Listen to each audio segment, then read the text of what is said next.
परम चिदाकाश, परम ज्योति, अखंड ज्योति, अनंत, पूर्ण, परम चिदाकाश, परम शांति, स्वयं सिद्ध, स्वयं प्रकाश, स्वयं पूर्ण, स्वस्वरूप, यही सब कुछ है, इसके सिवा कुछ नहीं है। शून्यभास, अनंत कोटि, महाकल्पो है ही नहीं। वसिड्राम निर्वाण उत्तरार्थ।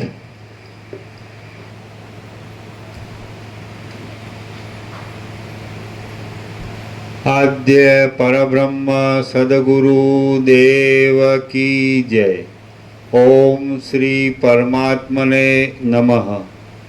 श्री योग वासिष्ठ महारामायण निर्वाण प्रकरण उत्तरार्ध सर्ग 154 अभ्यासनी आवश्यकता पेज नंबर 1598 सर्ग 154 आ 154 सर्ग में मुनि विचार वडे थयेली पोतानी जीवन मुक्त स्थिति विषे कहेशे अने अभ्यास थी रहित एवा व्याधनी अव्यवस्थित स्थिति विषे वर्णन करवामां आवशे।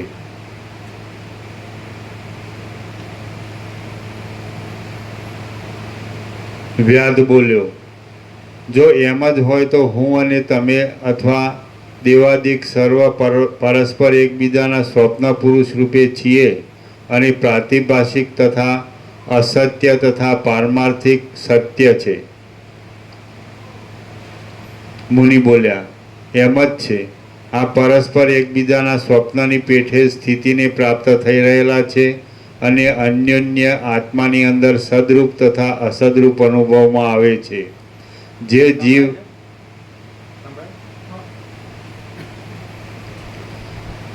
जीव दृश्यने जेवा प्रकारनुं समझे छे तेने ते तेवा ज प्रकारनुं अनुभवमां आवे छे। घड़ो एक ज छे, पण जो तेने तेना कपाल, अवयवो तथा परमाणु आदि रूपे जोईए तो ते अनेक प्रकारनो जणाय छे અને તેમાં એકપણું પ્રતીતિમાં આવવાથી તે એકપણ છે। તે જ પ્રમાણે એક જ પરબ્રહ્મ વસ્તુ કૌંસમાં વિવર્ત ભાવથી નાના પ્રકારે થઈ રહેલ છે અને એકરૂપ પણ છે। તેમાં જેઓ ભેદદર્શી છે તેમને એકતા વિશે અસત્યપણું લાગે છે અને જેઓ એકતાને માનનાર છે તેમને અનેકપણું અસત્ય જણાય છે। બંનેને તટસ્થ રૂપે જોનારાને બંને ભાવની પ્રતીતિ થાય છે, પરંતુ તત્વવેત્તાઓની દ્રષ્ટિમાં તો જાગ્રત અવસ્થામાં સ્ફુરી આવતા સ્વપ્નનગરના જેવું કેવળ ચિદ્રૂપ જ અનુભવમાં આવે છે। તે પ્રથમ કોઈ દિવસ ન દીઠેલા દૂર દેખાતા નગરના જેવું આભાસરૂપ છે। આમ આ સર્વ મેં તમને યથાર્થ કહી બતાવ્યું છે। मैं तमने हमेशा बोध आप्यो छे।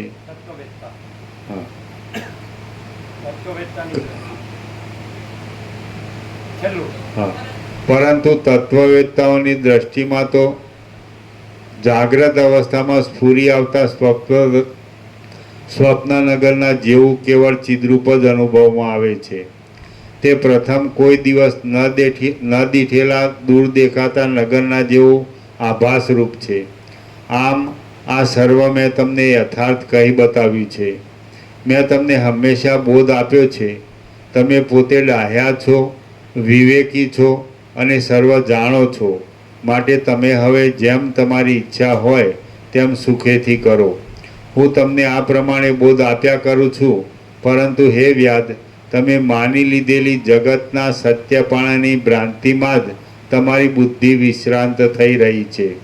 जो के ते क्षणवार प्रबोधनो उदय थता तेमां विश्रांत थाय छे, परंतु हजी दृढ़ रीते ते परम पदमां विश्रांत थती नथी। जल धारण करवा रूपी कार्यना संबंधमां जेम लाकड़ू, कमंडलू आदि आकार रूपे परिणाम न पामे तो तेमां जल रही शकतुं नथी, तेम आ बोध पण अभ्यास वडे परम उत्कृष्ट प्रखर परिणामने न पामे तो ते चित्तनी अंदर प्रवेश करतो नथी। तेम आ बोध पण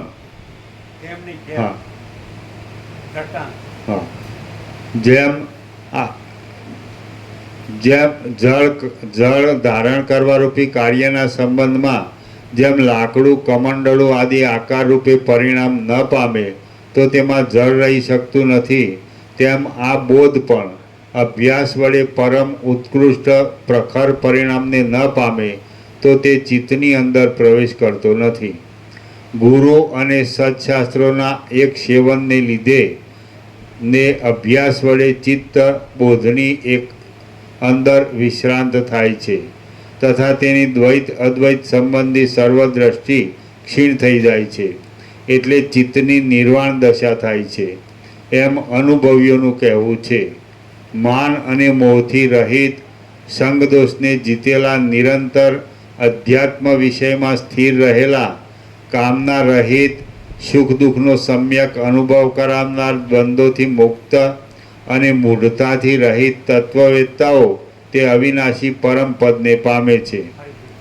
માન અને મોહથી રહિત સંગદોષને જીતેલા નિરંતર અધ્યાત્મ વિષયમાં સ્થિર રહેલા કામના રહિત સુખ દુઃખનો સમ્યક અનુભવ કરાવનાર દ્વંદ્વોથી મુક્ત અને મૂઢતાથી રહિત તત્વવેત્તાઓ તે અવિનાશી પરમ પદને પામે છે. શ્રી યોગ વાસિષ્ઠ મહારામાયણમાં નિર્વાણ પ્રકરણના ઉત્તરાર્ધનો યથાભૂતાર્થ વર્ણન નામનો સર્ગ 154મો સમાપ્ત. સર્ગ 155મો વ્યાધની તપશ્ચર્યા વગેરે. આ 155મા સર્ગમાં વ્યાધના ગૂઢ તપ વડે મૂઢ લખેલું મૂઢ હોય. આ 155મા સર્ગમાં વ્યાધના મૂઢ તપ વડે ઘણા લાંબા કાળના કલેશને લીધે વિધાતાનું વરદાન મળતો આકાશ ગતિ, શરીરનું વધવું. હા, મૂઢ.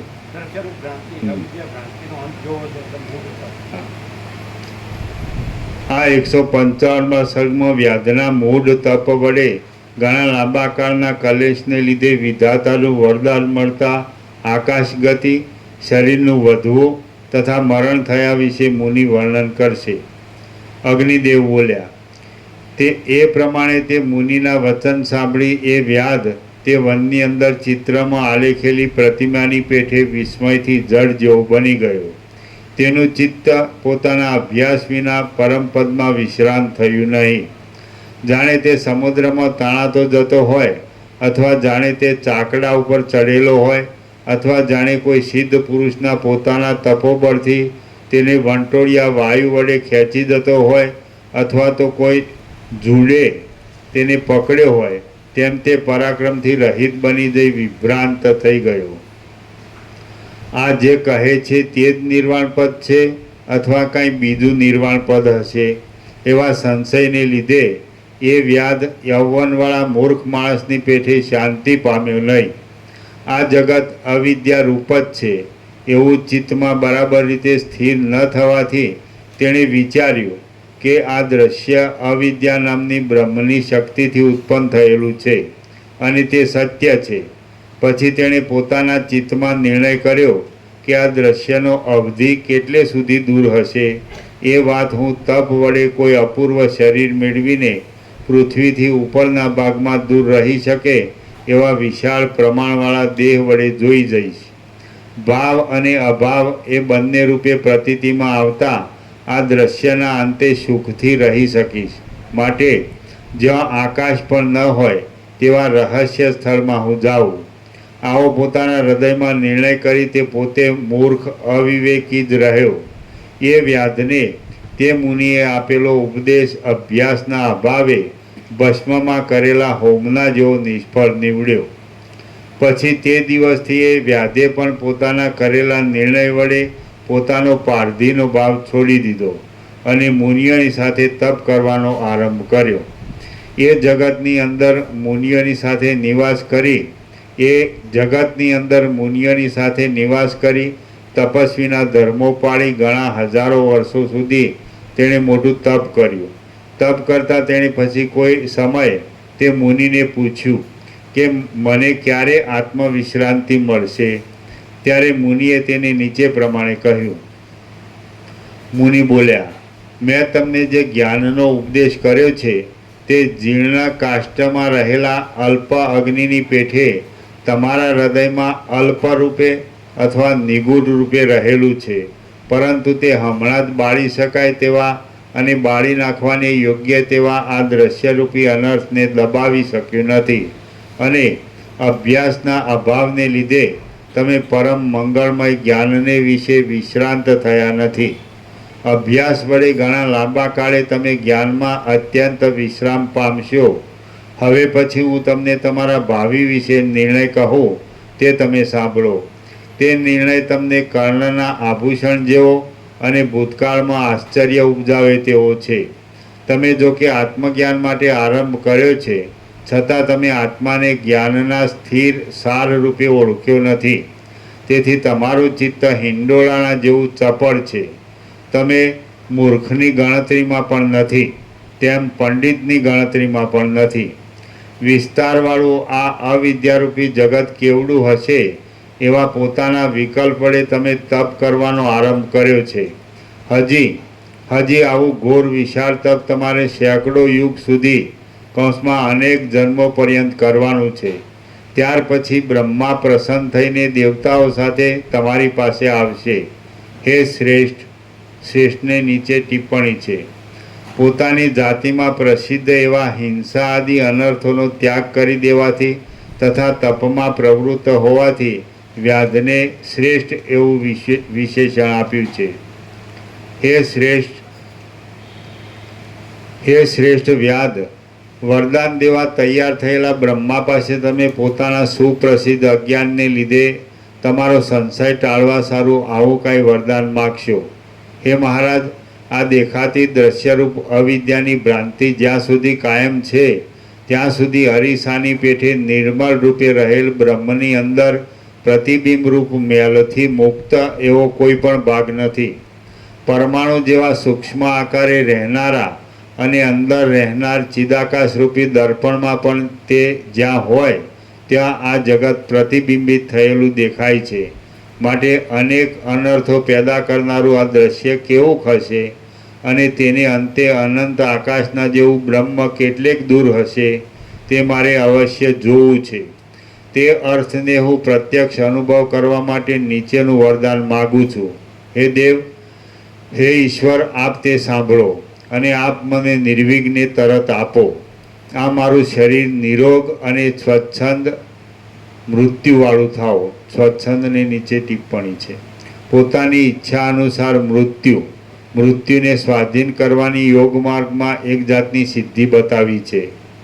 તે વડે યુક્ત આ મારું શરીર નિરોગ અને સ્વચ્છંદ મૃત્યુવાળું થાઓ. તેમજ તે ગરુડના જેવા વેગ વડે આકાશમાં ગતિ કરનાર થાઓ. પ્રત્યેક ક્ષણે પ્રત્યેક અવયવની અંદર એ શરીરની યોજન પર્યંત વૃદ્ધિ થતી રહો અને ક્રમે કરીને જગતના બાહ્ય પ્રદેશમાં જતા તે આકાશના જેવા વિશાળ રૂપને ધારણ કરનાર થાઓ. હે પરમેશ્વર, હું આકાશ સાથેના આ અનંત દ્રશ્યનો અંત જોઈ શકું એ જ મારું મુખ્ય વરદાન છે. હે સુશીલ વ્યાધ, તમે જ્યારે એ પ્રમાણે વરદાન માગશો ત્યારે દેવોના દેવ એવા મહાસમર્થ બ્રહ્મા ભલે તેમ થાઓ એવું કહેશે અને તમને વરદાન આપીને અંતર્ધાન થઈ જશે. આમ સ્વર્ગપતિ એવા તે મહાદેવ બ્રહ્મા પધારી જશે. ત્યાર પછી તપ વડે દુબળો પડી ગયેલો તમારો દેહ ચંદ્રમાના જેવી કાંતિવાળો થઈ જશે. તે જ ક્ષણે તમારો એ દેહ મારી આજ્ઞા લઈને તથા મને નમસ્કાર કરીને પોતાના મનમાં રહેલી વાત જોવાની ઈચ્છાથી આકાશમાં ઉડશે. ત્યારે તમારો તે દેહ જાણે બીજો કોઈ ચંદ્રમા હોય અથવા તો કેમ જાણે બીજો સૂર્યનો ઉદય થયો હોય અથવા ચંદ્ર અને સૂર્ય બંનેની સ્પર્ધાથી જાણે બીજો કોઈ વડવાન સમુદ્રમાંથી બહાર આવી ઊભો હોય એવો મહાદેદીપ્યમાન દેખાશે. પછી દ્રશ્યનો તથા આકાશનો અંત લેવા માટે તે ગરુડ વેગે ઝપાટાભેર ચાલ્યો જતો હશે. ત્યાં નદીઓના અંતની પેઠે જગતનો અંત આવી રહેતા તે દેહ જગતને અંતે અત્યંત વધી જશે અને પ્રલયકાળમાં મત્ત થઈ ગયેલા મહાસાગરની પેઠે તે અનંત આકાશને પોતાના પરિમાણ વડે પૂરી દેશે. ત્યાર પછી આ મહાકાશની અંદર વૃદ્ધિ પામેલા અને મોટા શરીરવાળા તમે પ્રતિબંધથી રહિત તથા પોતાના આધારરૂપ અનંત આકાશનો આશ્રય પકડશો. આમ પરમાર્થરૂપી મહાકાશની અંદર શૂન્ય ભાગમાં રહેલા વંટોળિયા વાયુની પેઠે રહેલી અને સ્વભાવરૂપી દ્રવપણાના બળથી પ્રકટ થયેલા ચિદરૂપ મહાસાગરના તરંગો જેવી જણાયેલી અનેક સૃષ્ટિઓ તમે જોશો. જેમ એ પોતાના ચિદરૂપ આત્મ સ્વરૂપમાં સ્વપ્નની અંદર ચિદાકાશરૂપ સ્વપ્નનગર આદિ ભાસે છે, તેમ તમને તે સમયે નિર્બાધપણે અનેક સૃષ્ટિઓના સમૂહ ચિદાકાશની અંદર જોવામાં આવશે. જેમ મહાવિશાળ આકાશની અંદર ક્ષોભ પામેલા પવનને લીધે પાંદડાના અનેક સમૂહ ઉડ્યા કરે છે, તેમ તમારા દ્રઢ નિશ્ચયને લીધે તમે ચિદાકાશની અંદર અનંત સૃષ્ટિઓ દેખશો. મહેલની અંદર બેઠેલી સ્ત્રીઓ બહાર બેઠેલી નૃત્ય સભાને મહેલના ગોખના જાળિયામાંથી જોવા ઈચ્છે છે, ત્યારે તેમને તે જાળિયું વિદ્યમાન હોવા છતાં પણ જોવામાં પ્રતિબંધકારક ન હોવાથી નહીં જેવું જ છે.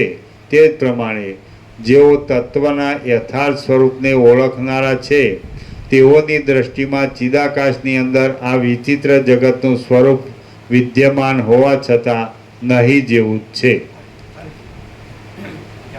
હા, ત્યારે તેમને જે જાળિયું વિદ્યમાન હોવા છતાં પણ મહેલની અંદર બેઠેલી સ્ત્રીઓ બહાર બેઠેલી નૃત્ય સભાને મહેલના ગોખના જાળિયામાંથી જોવા ઈચ્છે છે, ત્યારે તેમને તે જાળિયું વિદ્યમાન હોવા છતાં પણ જોવામાં પ્રતિબંધકારક ન હોવાથી નહીં જેવું જ છે. તે જ પ્રમાણે જેઓ તત્વના યથાર્થ સ્વરૂપને ઓળખનારા છે, તેઓની દ્રષ્ટિમાં ચિદાકાશની અંદર આ વિચિત્ર જગતનું સ્વરૂપ વિદ્યમાન હોવા છતાં નહીં જેવું જ છે.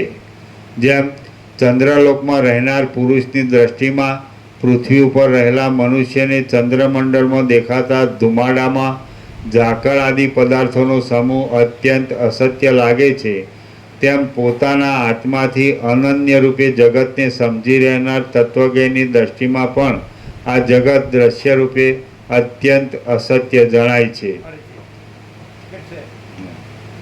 જેમ ચંદ્રલોકમાં રહેનાર પુરુષની દ્રષ્ટિમાં પૃથ્વી ઉપર રહેલા મનુષ્યને ચંદ્રમંડળમાં દેખાતા ધુમાડામાં ઝાકળ આદિ પદાર્થોનો સમૂહ અત્યંત અસત્ય લાગે છે, તેમ પોતાના આત્માથી અનન્ય રૂપે જગતને સમજીને રહેનાર તત્વજ્ઞની દ્રષ્ટિમાં પણ આ જગત દ્રશ્ય રૂપે અત્યંત અસત્ય જણાય છે. વળી સૃષ્ટિ, વળી ફરી આકાશ, ફરી સૃષ્ટિ અને વળી ફરી આકાશ એમ તમે અવલોકન કર્યા કરશો અને તમારો લાંબો સમય એમ જ ચાલ્યો જશે. પછી તમે સૃષ્ટિરૂપી પત્રની અંદર ભ્રમણ કરતા હશો, ત્યારે તમને મહાવિશાળ કિંવા મોટા મહિમાવાળા એ આકાશની અંદર ફરવામાં ઉદ્વેગ ઉત્પન્ન થશે અને તમે તપના ફળનો અનુભવ કરતા ઉદ્વેગ પામશો. પછી તમે અનંત આકાશને પૂરી રહેલા પોતાના દેહ તરફ જોશો અને મનમાં કહેશો, જેની પાસે મેરુ આદિ લાખો મોટા પર્વતો તૃણના જેવા અતિ તુચ્છ દેખાય છે, તેવું આ અતિ મોટું મારું ભૂંડું શરીર જાણે ભારરૂપ હોય તેવું થઈ રહ્યું છે. આ મારો દેહ એવડો મોટો છે કે તેનું માપ થઈ શકે તેમ નથી. વળી મારા વડે આ આખું આકાશ વ્યાપ્ત થઈ રહ્યું છે અને હજી પણ તે દેહ વડે હું આકાશને પૂરતો રહું છું, પણ હવે ભાવિ શું છે તે જાણી શકાતું નથી. હાય, આ દ્રશ્યરૂપ ઘોર અવિદ્યા અનંત છે એમ અનુભવમાં આવે છે અને સર્વત્ર સમાનતાનો બોધ કરનાર બ્રહ્મજ્ઞાન વિના બીજા કશાથી તેનું પરિમાણ થઈ શકતું નથી. માટે હવે હું આકાશની અંદરના વિશાળ ભાગને વીંટી રહેલા આ સારભૂત દેહને છોડી દઉં, કેમ કે આ દેહ વડે સત્સંગતિ કે સત્શાસ્ત્રોનું અવલોકન કશું પણ થશે નહીં. અનંત અપાર અને આકાશની અંદર નિરાધારપણે રહેલું આ મારું શરીર કેવું નકામું છે. એ શરીરથી મને કેમેય તત્વવેત્તાઓનો શુભ સમાગમ થાય નહીં. તમે આવો વિચાર કરશો અને પ્રાણને શરીરની બહાર લઈ જવાની દાળના બાંધશો, પછી જેમ કોઈ એક પક્ષી ખાધેલા ફળમાંથી નીરસ ભાગને બહાર ફેંકી દે છે, તેમ તમે એ શરીરને છોડી દેશો. આમ તમે ત્યાગ કરશો એટલે પછી વાયુના કરતાં પણ અતિ સૂક્ષ્મ એવો તમારો પ્રાણયુક્ત જીવ વાયુની પેઠે આકાશની અંદર રહેશે. કપાઈ ગયેલી પાંખોવાળા મહામેરુની પેઠે તમારો તે દેહ નિર્જીવ થઈને નીચે પડશે અને તે પૃથ્વીલોક તથા પર્વત આદિ સર્વના ચૂરે ચૂરા કરી નાખશે. પછી રુધિરથી રહિત થઈ રહેલી ભગવતી કાલી માતૃગણો સાથે રહીને તે સમયે તમારા એ દેહનું ભક્ષણ કરશે, એટલે પૃથ્વી નિર્દોષ થઈ જશે. હે સુંદર વ્રતધારી વ્યાધ, ઉપર પ્રમાણે તમે તમારો પોતાનો સર્વ વૃત્તાંત સાંભળી લીધો છે. હવે તાડના વનમાં તપશ્ચર્યા કરી તમે યથેચ્છ કરો. વ્યાધ બોલ્યો, અહો મહારાજ, હજી મારે અક્ષય દુઃખ ભોગવવાનું બાકી રહ્યું છે, કેમ કે મેં દુઃખને જ ભ્રાંતિથી પુરુષાર્થ રૂપ સમજીને મારે હાથે તેને વૃથા સંકલ્પથી વળી લીધેલું છે. હે મુનિશ્રેષ્ઠ મહારાજ, આ તમે મને ભાવિ અર્થની સ્થિતિ કહી, પરંતુ એ ભાવિ કોઈ પણ યુક્તિ વડે બદલાય એમ છે કે નહીં તે આપ મને કહો. મુનિ બોલ્યા, જે અર્થ કૌંસમાં વિષય, જે અર્થ અવશ્ય ભાવિ છે તે કોઈ દિવસ કોઈનાથી અન્યથા કરી શકાતો નથી, કેમ કે આ જન્મના પુરુષાર્થ વડે તેની નિવૃત્તિ થતી નથી. જેમ પોતાના દેહની અંદર પણ ડાબા જમણા અંગને કે હાથ પગને એક જગ્યાથી બીજી જગ્યાએ બદલવાની પુરુષની શક્તિ નથી, તેમ નિર્માણ થઈ ચૂકેલા ભાવિને પણ બદલવાની પુરુષની શક્તિ નથી. જ્યોતિષશાસ્ત્ર આદિના અર્થ અને અનુભવ વડે ભાવિ અર્થની પ્રતીતિ થાય છે, પરંતુ બીજું કશું અપૂર્વ કોઈ દિવસ થઈ શકતું નથી. જે ધીર વીર પુરુષો પોતાના સ્વાભાવિક કિંવા પ્રાક્તન પુણ્યો વડે ચાલતા જન્મમાં સમ દમ આદિ સાધનો સંપાદન કરીને શરીરનો દાહ થતાં પણ નિર્વિકાર રહે છે અને બ્રહ્મ જ્ઞાનને પ્રાપ્ત કરાવનાર શ્રવણ આદિ ઉપાયો વડે તત્વજ્ઞાનને મેળવી બ્રહ્મ રૂપે થઈ રહે છે, તેમજ જગતના વ્યવહારમાં સુષુપ્તિ અવસ્થાના જેવી સ્થિતિને ધારણ કરે છે, તેઓ જ પોતાના પૂર્વજન્મોમાં સર્વ કર્મોને તથા અત્યંત દુષ્ટ એવા સંકલ્પોને નિર્મૂળ કરી નાખે છે અને પોતાના કર્તવ્યમાં જય મેળવે છે.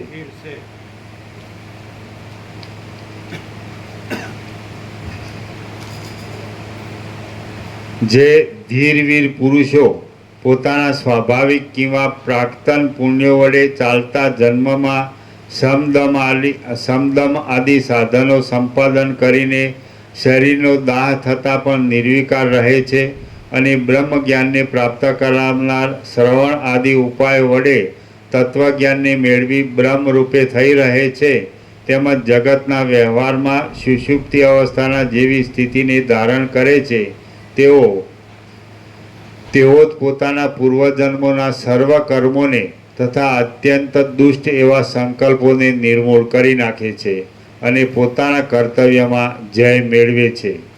શ્રી યોગ વાસિષ્ઠ મહારામાયણમાં નિર્વાણ પ્રકરણના ઉત્તરાર્ધનો વ્યાધની તપશ્ચર્યા નામનો સર્ગ 155મો સમાપ્ત. સર્ગ 156મો. સિંધુ રાજાનું મંત્રીની પાસેથી જ્ઞાન પામવો. આ 156મા સર્ગમાં વાયુની અંદર રહેલી એ વ્યાધનો જીવ સિંધુ રાજારૂપ થઈ વિદુરથને મારી પોતાના મંત્રીના મુખથી આત્મતત્વનું શ્રવણ કરશે એ વિશે કહેવામાં આવશે. વ્યાધ બોલ્યો, હે મહારાજ, હું વિશાળ આકાશની અંદર સૂક્ષ્મ જીવ રૂપે રહીશ તો મારો દેહ પૃથ્વી ઉપર નીચે પડતા પછી શી ગતિ થશે? મુનિ બોલ્યા, હે શુભ ચિત્તવાળા વ્યાધ, તમારા દેહનો નાશ થયા પછી તમે પરમ કૌંસમાં અવ્યાકૃત આકાશમાં રહ્યા હશો. ત્યાર પછી તમારું શું થશે તે હું કહું છું, તમે તે એક ચિત્ત થઈ સાંભળો.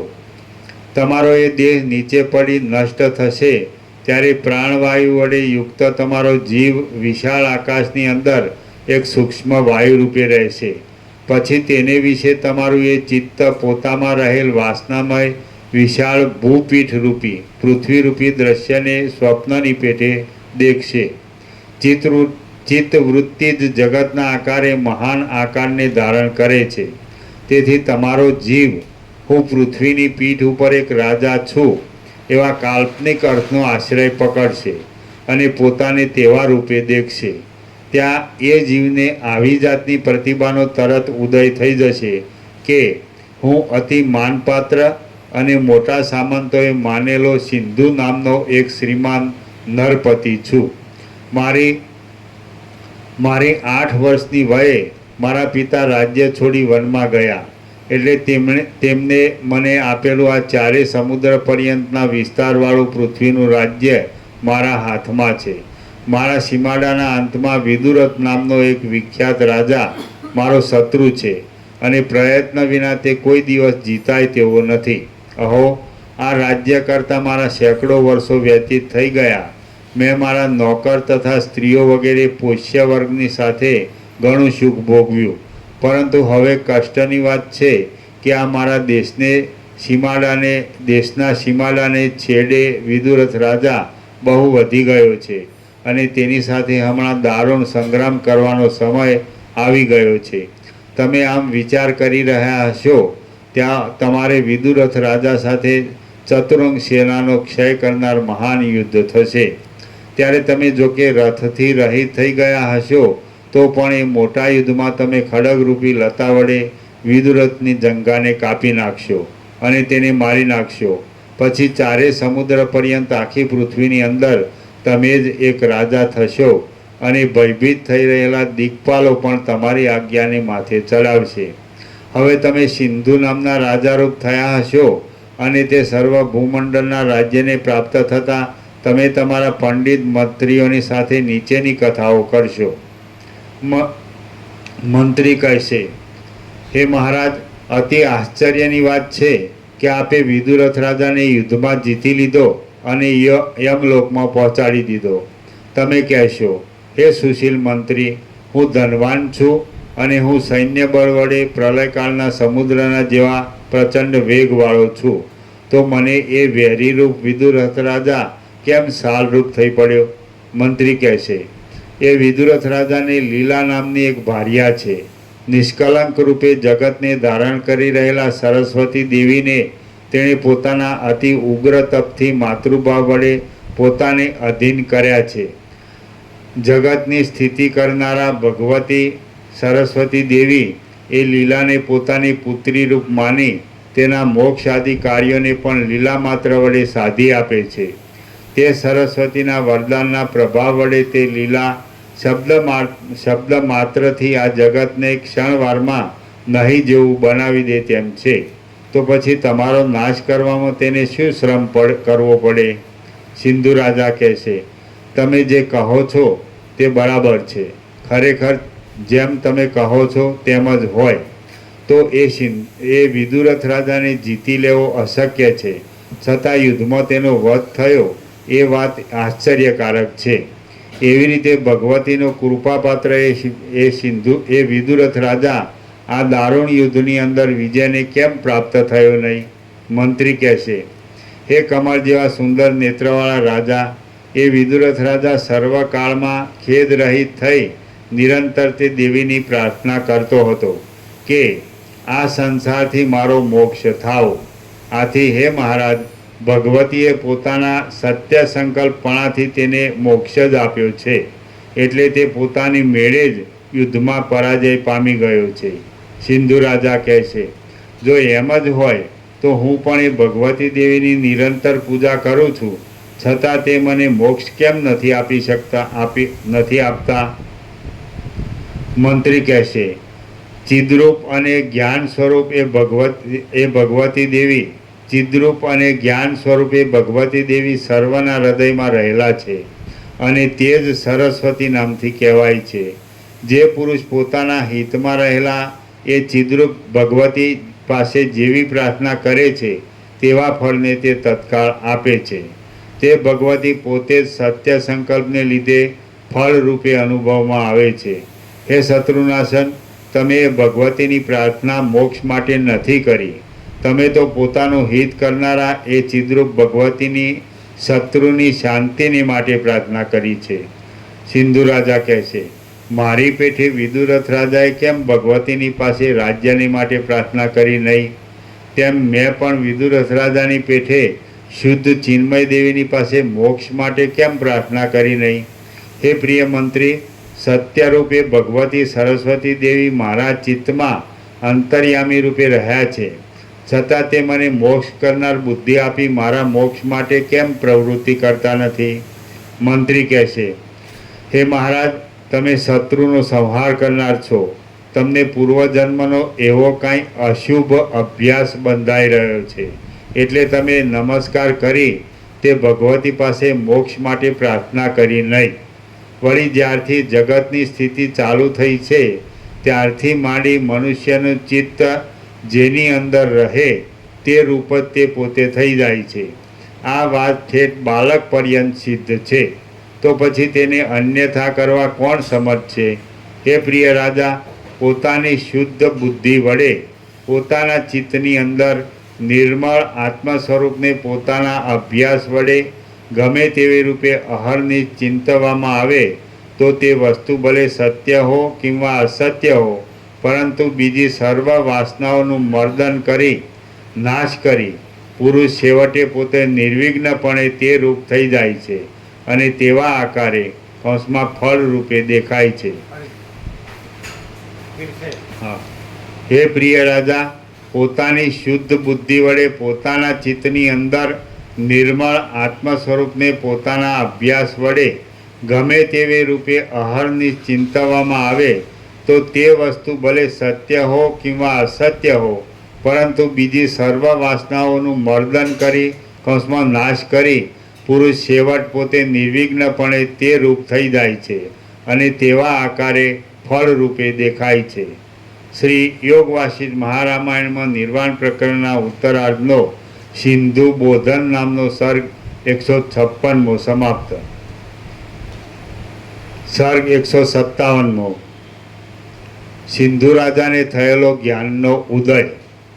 આ 157મા સર્ગમાં સિંધુ રાજાના જીવની તામસ તામસી જાતિ વિશે વર્ણન આવશે અને સિંધુ રાજાને રાજ્યનો ત્યાગ કરતા વિવેકનો ઉદય થવાથી મોક્ષ થયા વિશે નિરૂપણ કરવામાં આવશે.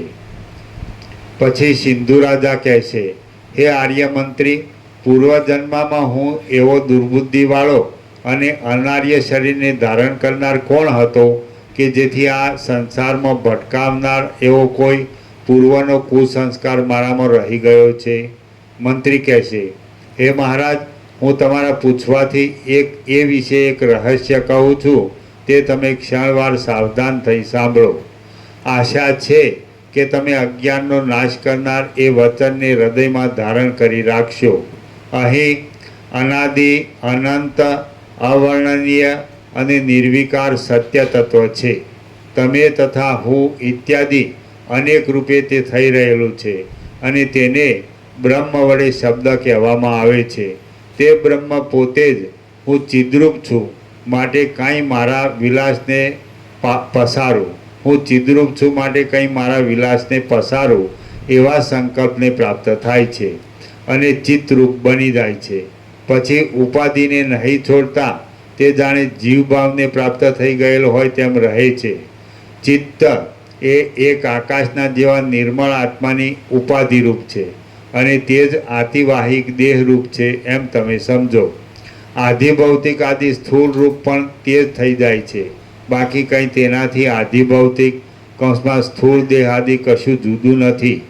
આ ચિત્ત નિરાકાર છે, છતાં તે આ લોક તથા પરલોક આદિ તેમાં સ્વપ્ન આદિ રૂપે થનારા સંકલ્પો વડે જાણે સાકાર હોય તેવું થઈ રહ્યું છે અને તે સત્ય આત્મતત્વનો જ એક વિવટ છે. નિરાકાર ચિત્ત જ વિશાળ જગતના આકારે થઈ રહેલું છે તેમ તત્વવેત્તાઓનું સમજવું છે. જેમ પવન તેની ચલન શક્તિરૂપ છે તેમ ચિત્ત જ જગતરૂપ છે. જેમ આકાશ અને શૂન્યતા એ બંને એકરૂપ છે તેમ જગત અને ચિત્ત એ બંને એકરૂપ છે. નિરંકુશપણે જગતની કલ્પના કરવામાં સમર્થ આ ચિત્તમાં અને જગતમાં કશી ભિન્નતા નથી. હૃદયમાં વાસના રૂપે રહેલા જગતનો સમૂહ વસ્તુતઃ કશારૂપ નથી, છતાં તે જાણે બહાર કંઈ દ્રશ્ય રૂપે રહેલો હોય તેમ જણાય છે. બાકી તત્વદ્રષ્ટિથી જોઈએ તો જગત નિરાકાર ચિત્તરૂપ જ છે. તે જગત કંઈ ખરી વસ્તુ નથી તેમ સમજો. પ્રથમ અવિનાશી બ્રહ્મપદમાં સાત્વિક હિરણ્યગર્ભનો સમષ્ટિ શરીર રૂપે પ્રાદુર્ભાવ થયો અને પછી વ્યષ્ટિભાવને પામીને ક્રમે કરી તમારા તામસ તામસી જાતિના જીવ રૂપ તે થઈ ગયો. સિંધુ રાજા કહે છે, હે મહાભાગ્યવાન મંત્રી, તમે જે તામસ તામસી કહો છો તે શું છે?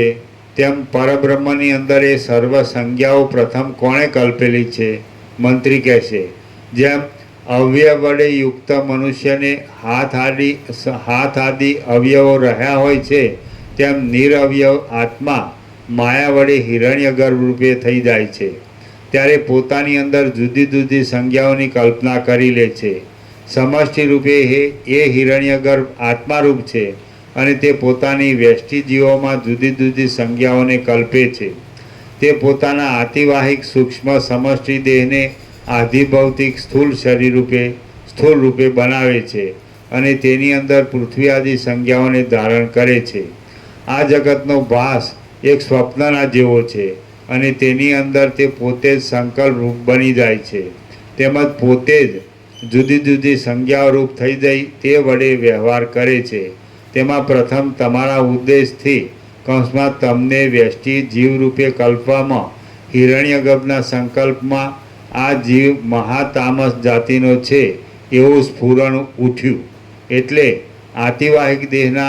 આતિવાહિક સૂક્ષ્મ દેહના આકારે રહેલી તમારી જાતિને તામસ તામસી નામથી કહેવામાં આવી છે. હે મહારાજ, બ્રહ્મ નિર્વિકાર છે. તે જાણે વિકારી હોય તેવું થઈ જઈ જીવ ભાવને પ્રાપ્ત થાય છે અને તેની જુદી જુદી સંજ્ઞાઓવાળી જાતિઓ કલ્પવામાં આવી છે.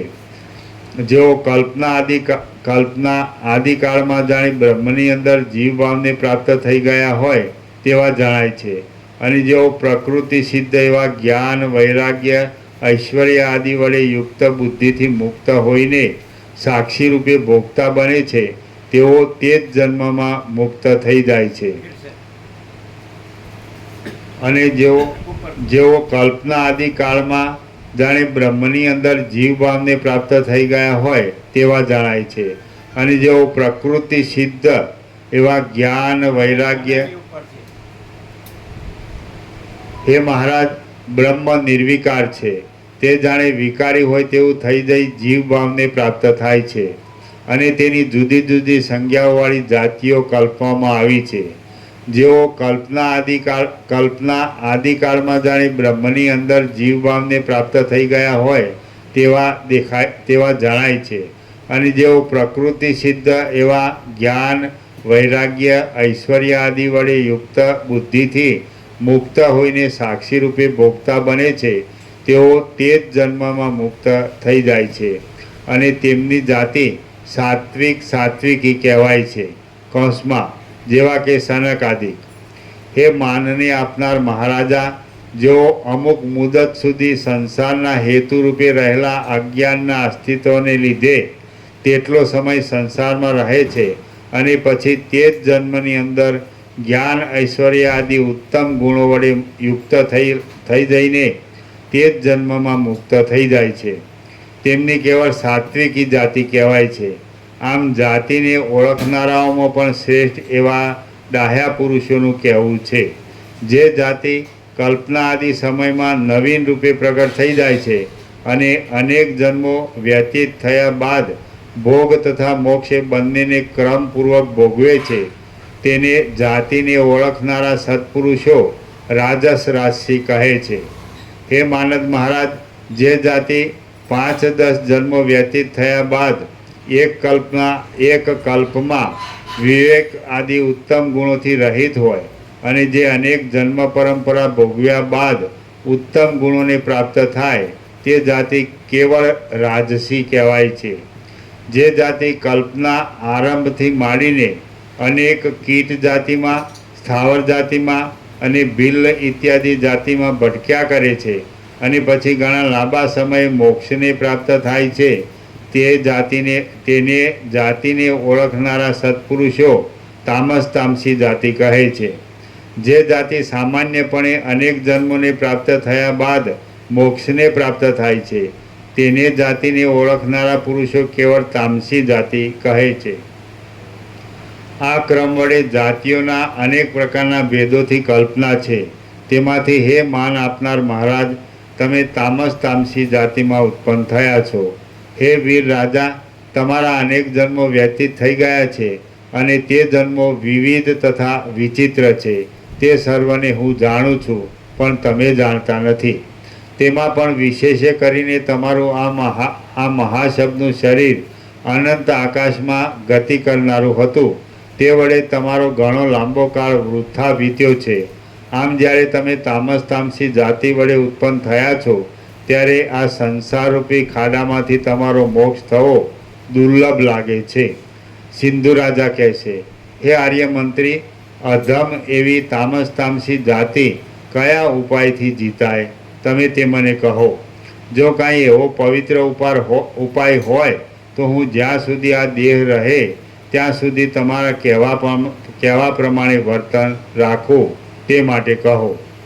મંત્રી કહેશે, હે મહાબુદ્ધિશાળી રાજા, આ ત્રણેય લોકની અંદર એવું કશું પણ નથી કે જે ઉદ્વેગ પામ્યા વિનાના અસ્ખલિત પુરુષ પ્રયત્ન વડે પ્રાપ્ત ન થાય.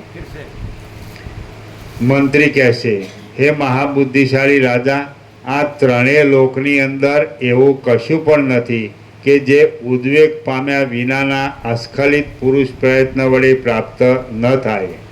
જેમ આજના કરેલા સત્કર્મથી ગઈકાલના દુષ્કર્મ ઢંકાઈ જઈ શુભ રૂપ પકડે છે, તેમ તમે પણ આ જન્મના પુરુષ પ્રયત્ન વડે પ્રાક્તન જાતિને જીતી લઈ સત્કાર્યમાં જોડાઈ જાઓ. જે મનુષ્ય જે અર્થને માટે પ્રાર્થના કરે છે તથા યત્ન કરે છે, તે અર્થને તે અવશ્ય મેળવે છે. જે મનુષ્ય જે અર્થને માટે પ્રાર્થના કરે છે તથા યત્ન કરે છે, તે અર્થને તે અવશ્ય મેળવે છે. સિવાય કે વચમાં થાકી જઈને તે પોતાનો પુરુષાર્થ મૂકી દે. પુરુષ જેવો પ્રયત્ન કરે છે, નિરંતર તન્મય થઈ જઈ જેવી ભાવના કરે છે અને જેવો થવાને પોતે ઈચ્છા રાખે છે, તેવો તે થાય છે. આ વાત અન્યથા નથી. મુનિ બોલ્યા, હે વ્યાદ,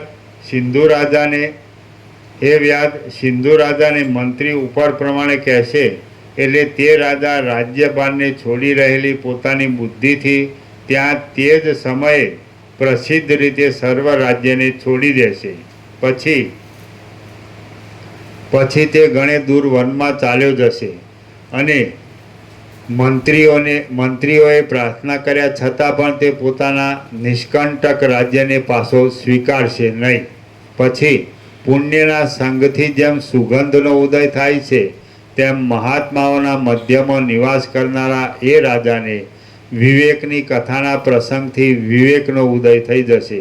ત્યાર પછી આ જન્મ ક્યાંથી આવ્યો અને આ સંસાર ક્યાંથી આવ્યો એવા વિચારના નિરંતર અભ્યાસથી તે જીવન મુક્ત દશાને પ્રાપ્ત થઈ જશે. નિરંતર વિચારમાં પરાયણ રહેનાર એ સિંધુ રાજા સત્સંગતિના બળથી પવિત્ર મોક્ષપદને પ્રાપ્ત થશે. એ મોક્ષપદ પાસે હિરણ્યગર્ભના ઐશ્વર્ય પર્યંત સર્વ લક્ષ્મી પણ પવન વડે ઉડ્યા જતા શુષ્ક પત્રની પેઠે સ્વીકાર્ય રૂપ ન જણાતા તુચ્છ જ ભાસે છે.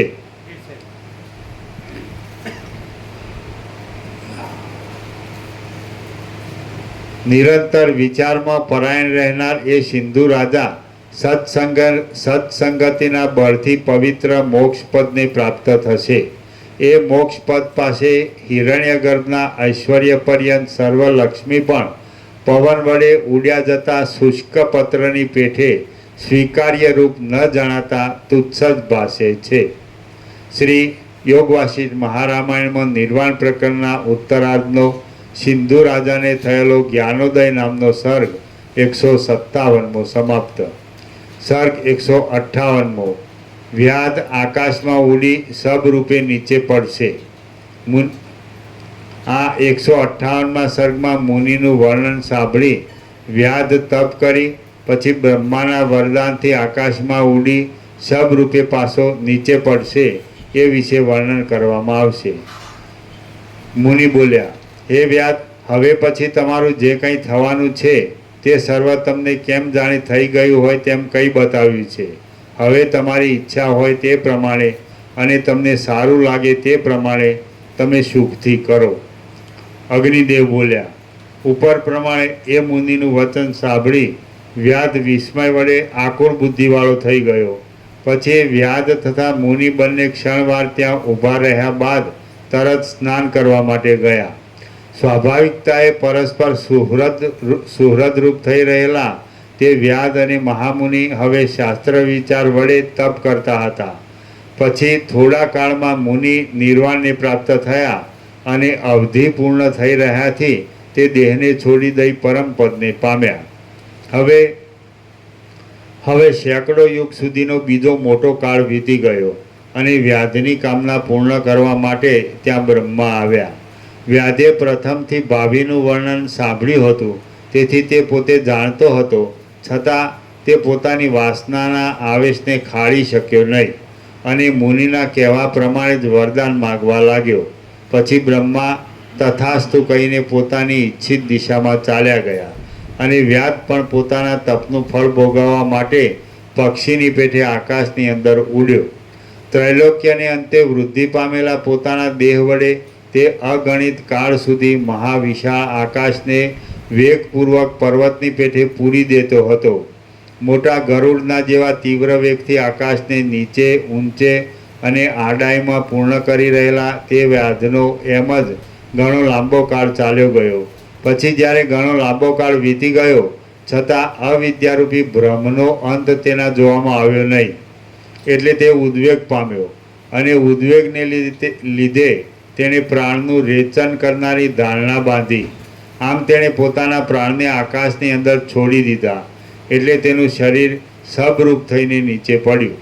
તેનું પ્રાણવાયુની સાથે રહેલું ચિત્ત સર્વ પૃથ્વીનું પાલન કરનારા તથા વિદુરથ રાજાના શત્રુરૂપ એવા સિંધુરાજને આકારે થઈ રહ્યું. સેંકડો મેરુ પર્વતના જેવા આકારવાળો તેનો દેહ જાણે કોઈ બીજી પૃથ્વી જ હોય તેવો તેનો મહાવિસ્તીર્ણ દેહ વિષમ વજ્રપાતની પેઠે આકાશમાંથી નીચે પડ્યો. તે દેહ મચ્છરા તથા મોવાળાની પેઠે ભ્રાંતિ વડે જણાતા બ્રહ્મ સંબંધી કોઈ એક જગતના બ્રહ્મમાં કોઈ એક આકાશની અંદર જાણે પૃથ્વીનો કોઈ વિશાળ ઢાંકણું હોય તેવો દેખાવા લાગ્યો. તે પોતાના આકાર વડે સમગ્ર ભૂમંડળને તથા પર્વત સમૂહને પૂરી રહ્યો છે. આ પ્રમાણે હે ઉત્તમ વિપચિત રાજા, મેં તમને મહાશબ વિશેની હકીકત કઈ બતાવી છે. જે જગતના ભૂમંડળની અંદર એ શબ પડ્યું છે તે જગત આપણને સ્વપ્નનગરની પેઠે આ દ્રશ્યમાન જગતરૂપ ભાસે છે. શુષ્ક થઈ રહેલા ચંડિકા દેવી એ શબનું ભક્ષણ કરીને પૂર્ણ અને મોટા પેટવાળા થઈ ગયા. તેમજ રુધિર તથા આંતરડા વડે પૂર્ણ થતા રાતા બની ગયા. એ શબના મેદ વડે આ પૃથ્વી મેદિની એવા સાર્થ નામને ધારણ કરવા લાગી અને હિમાલય પર્વતના જેવા વિશાળ આકારને ધારણ કરનારા પોતાના આશ્ચર્યકારક રૂપ વડે તે પૂર્ણ જણાઈ રહી. એ શબનો મોટો મેદ ચરબી મૃદ ધાતુરૂપ મૃતિકારૂપ માટીરૂપ બની ગયો અને કાળે કરીને તે પૃથ્વીરૂપ થઈ પાછી મૃન્મય અવસ્થાને ધારણ કરનાર થયો. વળી પાછા તે પૃથ્વીની અંદર કચરાઈ ગયેલા જંગલો તૈયાર થઈ ગયા, નગરો સહિત ગામડા પણ બની ગયા, ચૂર્ણ થઈ ગયેલા પર્વતો પણ પાતાળમાંથી પાછા બહાર દેખાયા અને મનુષ્યના વ્યવહારની શોભા પાછી આગળ પ્રમાણે પ્રવૃત્ત થઈ ગઈ. શ્રી યોગવાસિષ્ઠ મહારામાયણમાં નિર્વાણ પ્રકરણના ઉત્તરાર્ધનો સબ નિર્ણય નામનો સર્ગ 158મો સમાપ્ત. સર્ગ 159મો. વિપચિત રાજાએ અનેક આશ્ચર્યો જોયા. આ 159મા સર્ગમાં અગ્નિદેવ વિપચિત રાજાને ઉપદેશ આપી ઇન્દ્ર પાસે જશે અને પછી વિપચિત રાજાને અનેક આશ્ચર્યો દેખાયા વિશે તથા અંતે બ્રહ્મ તત્વ જણાયા વિશે વર્ણન આવશે. અગ્નિદેવ બોલ્યા, હે શ્રેષ્ઠ સુશીલ વિપચિત રાજા, તમે ચાલુ વ્યવહારવાળા સ્થિર ભૂમંડળને ફરીવાર પ્રાપ્ત થઈ જઈ પોતાની ઈચ્છેલ દિશાના તરફ સુખથી જાઓ. એ ગતિને જાણનાર રાજા સ્વર્ગની અંદર ઇન્દ્ર પ્રજાના સમૂહના કલ્યાણને અર્થે સોમયજ્ઞનું યજન કરવા માટે પ્રવૃત્ત થયેલો છે અને મને ત્યાં મંત્ર વડે બોલાવેલ છે. તેથી હમણાં હું ત્યાં જાઉં છું. ભાસ બોલ્યા, ઉપર પ્રમાણે કહી ભગવાન અગ્નિ ત્યાં જ અંતર્ધાન થઈ ગયા અને જેમ વીજળીનો અગ્નિ આકાશમાં લીન થઈ જાય છે તેમ તે નિર્મળ આકાશમાં ચાલ્યા ગયા. ત્યારે હું પોતે પ્રથમની પોતાની અવિદ્યાનો અંત જોવાના સંસ્કારોને ધારણ કરી રહ્યો હતો અને મેં પણ મારા કર્તવ્યને સિદ્ધ કરવા માટે આકાશની અંદર રહી ભ્રમણ કરવા માંડ્યું. ફરીવાર પણ એ આકાશની અંદર અસંખ્ય જગતો મારા જોવામાં આવ્યા અને તે જગતો નાના પ્રકારના આચાર વિચારવાળા તથા અનેક પ્રકારના આકારવાળા હતા. એ મહારાજ, કોઈક ઠેકાણે જગતો છત્રમય અવયવોવાળા અને પરસ્પર એકબીજા સાથે સંલગ્ન થયેલા દેખાતા હતા. તેઓ મંદ રીતે ગતિમાન જણાતા હતા અને હૃદયને પણ હરી લેતા હતા. હે દશરથ રાજા, કોઈ સ્થળે મૃન્મય દેહવાળા સર્વ પ્રાણીઓ જોવામાં આવતા હતા અને મંદ ગતિવાળા તથા પર્વતના જેવા તે મહાવિશાળ દેખાતા હતા. કોઈ એક જગતની અંદર પ્રાણીઓ કાષ્ટમય અવયવવાળા જણાતા હતા.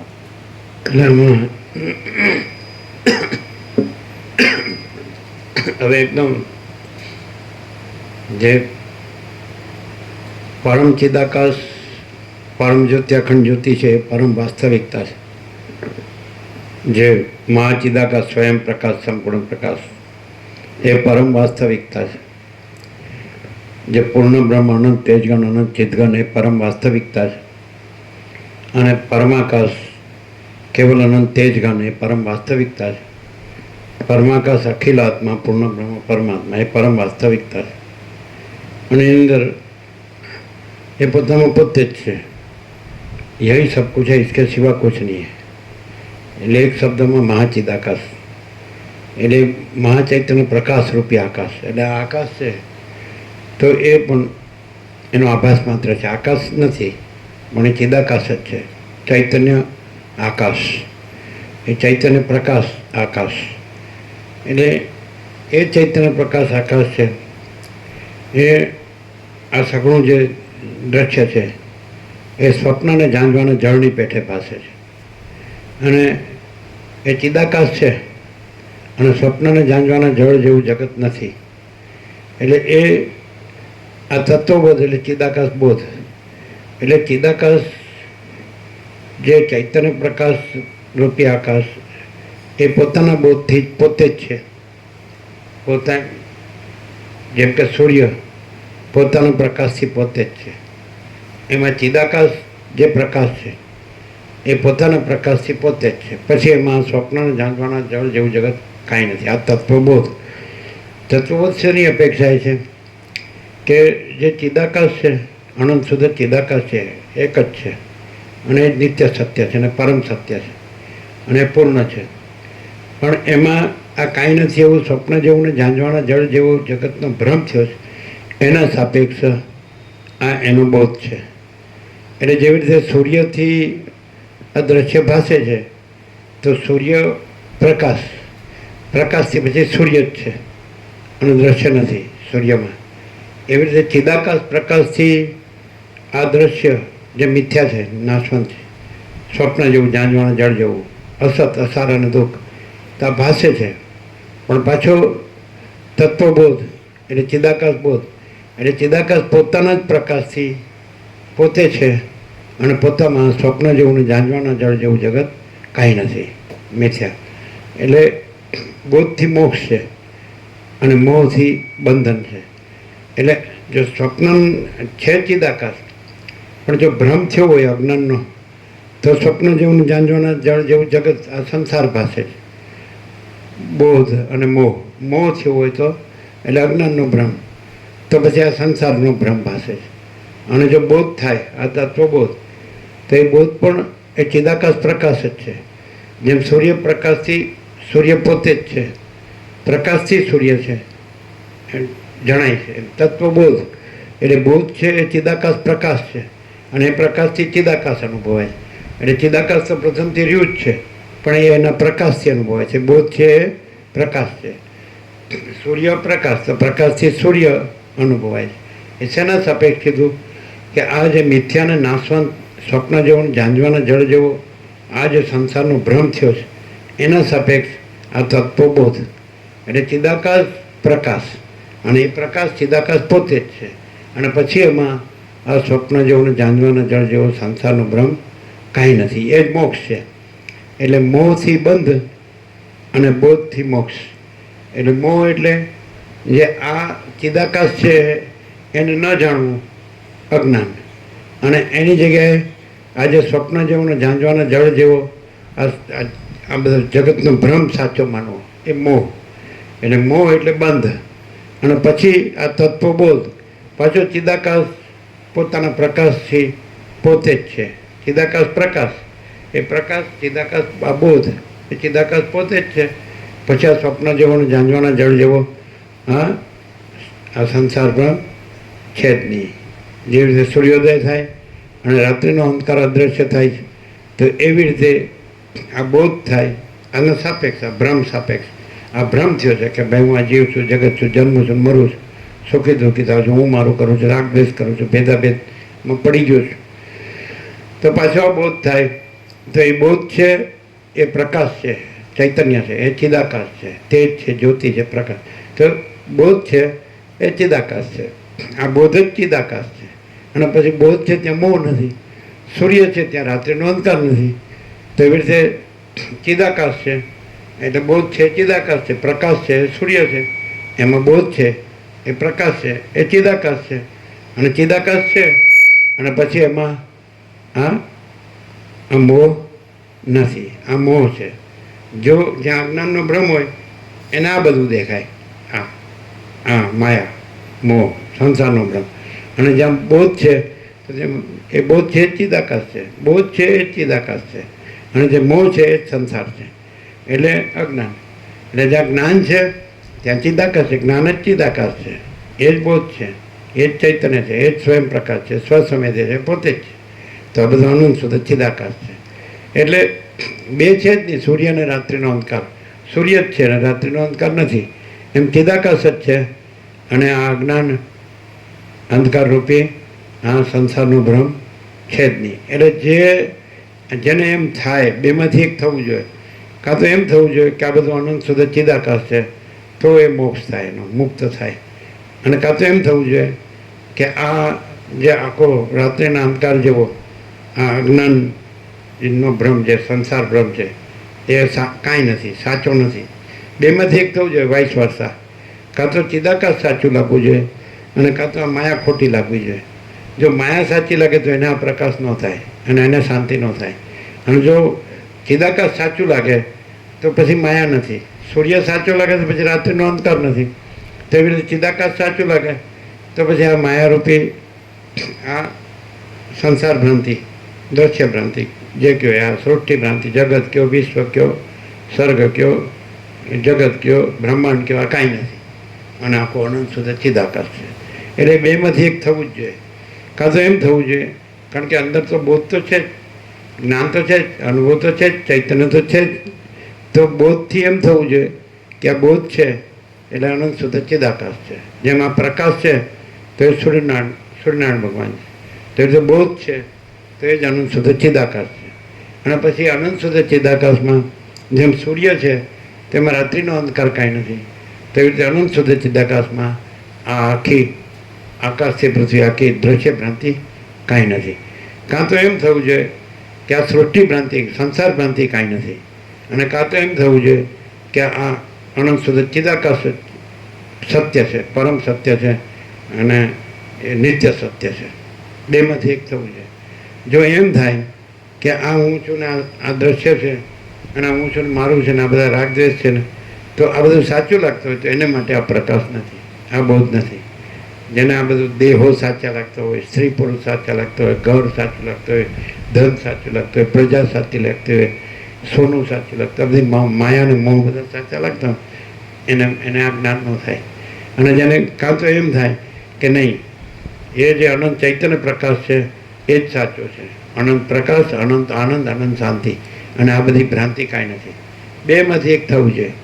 કાં તો એમ થવું જોઈએ કે હું છું ને આ જગત છે એ દ્રશ્ય ભ્રાંતિ મિથ્યા છે, નાશવંત છે, અસત અસાર ને દુઃખ છે, અને આ સ્વપ્ન જેવું ને ઝાંઝવાનું જળ જેવું છે, આ કાંઈ નથી. જો આ કાંઈક લાગતું હોય તો એને માટે આ નથી, એને ખબર જ ન પડે. એ મૂળ વિષય પામર છે, એ ગંદી ગટરમાં સડીને જ મરી જાય. ઇન્દ્રિયોના વિષય ભોગોની એ પૈસા પાછળ જ મરી જાય, ભોગો પાછળ જ મરી જાય, વાસનાથી જ સડીને મરી જાય. અને જો બેમાંથી એક તો થવું જ જોઈએ કે આ આખો અનંત પ્રકાશે છે, આખો અનંત પ્રકાશ છે. નહીં તો આ અનંત આકાશને કોણ પ્રકાશે છે? વાયુને કોણ પ્રકાશે છે? જળને, તેજને, પૃથ્વીને, અગ્નિને, તેજને કોણ પ્રકાશે છે? અનંત સૂર્યોને, અનંત બ્રહ્માંડોને અને અનંત સૃષ્ટિથી પ્રલયને, અનંત નામરૂપને કોણ પ્રકાશે છે? તે અનંત ચૈતન્ય પ્રકાશ છે. તો એ અનંત ચૈતન્ય પ્રકાશ જ છે.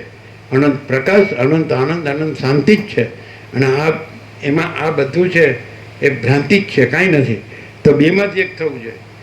કાં તો આ ભ્રાંતિ કાંઈ નથી, હું ને જગત, અને કાં તો આ આખો અનંત ચૈતન્ય પ્રકાશ જ છે, અને એમાં અનંત ચૈતન્ય શાંતિ જ છે. એટલે બેમાંથી એક થવું જોઈએ. એકે નો થાય ને તો એકે નો રહે.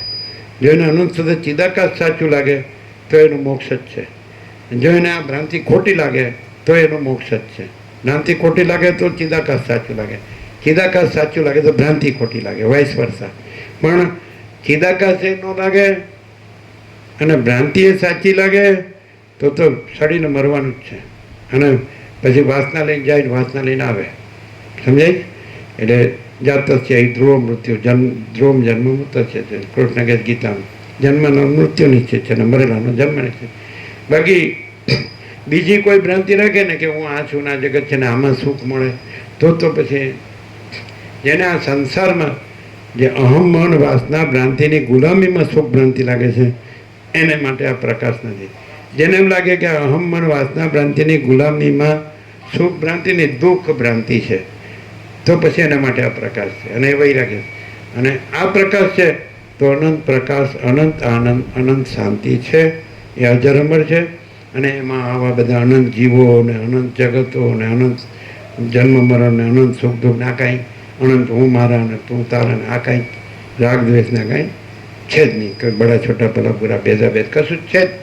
અને આખું જેમ આકાશ છે એમાં આખું ચિદાકાશ છે, અને આખું અનંત અખંડ અભેદ છે, અપરિચ્છિન્ન છે, તુર્યાતીત છે, અનંત સંપૂર્ણ, અનંત સર્વત્ર છે, નિરંજન, નિરાકાર, નિર્વિકાર છે.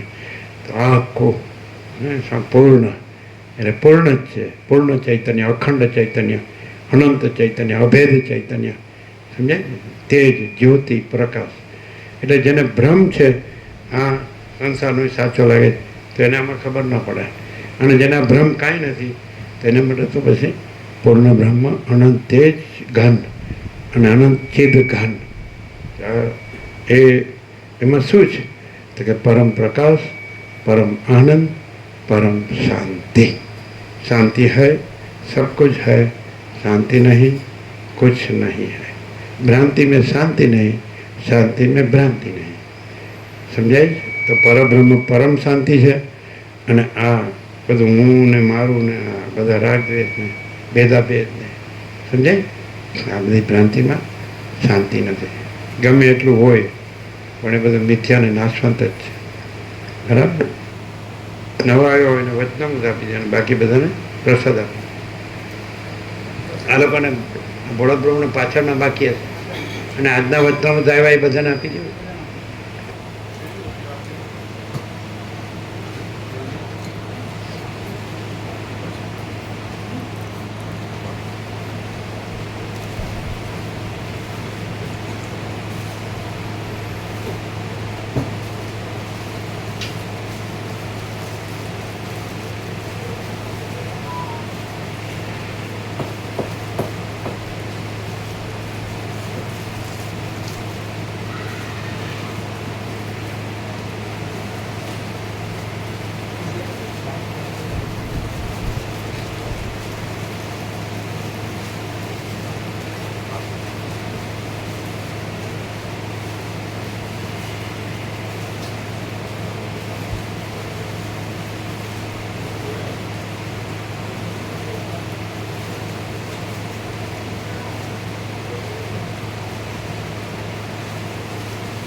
અને જેમને આગળના બાકી જ્યાં તો સારી આટલા ઘોડા પ્રમાણે તો બાકી ફાસ્ટ વધારી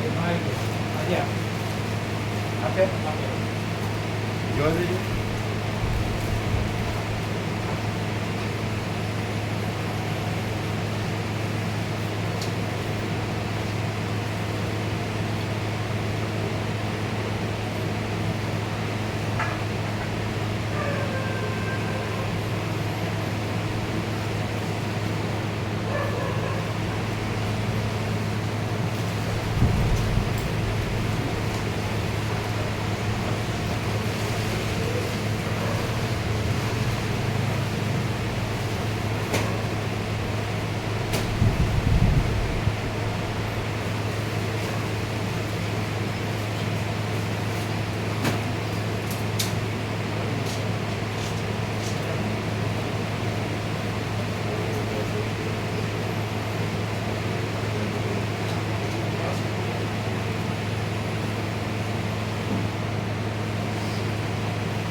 અને જો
લઈ ગયા કિશન ભાઈ લઈ ગયા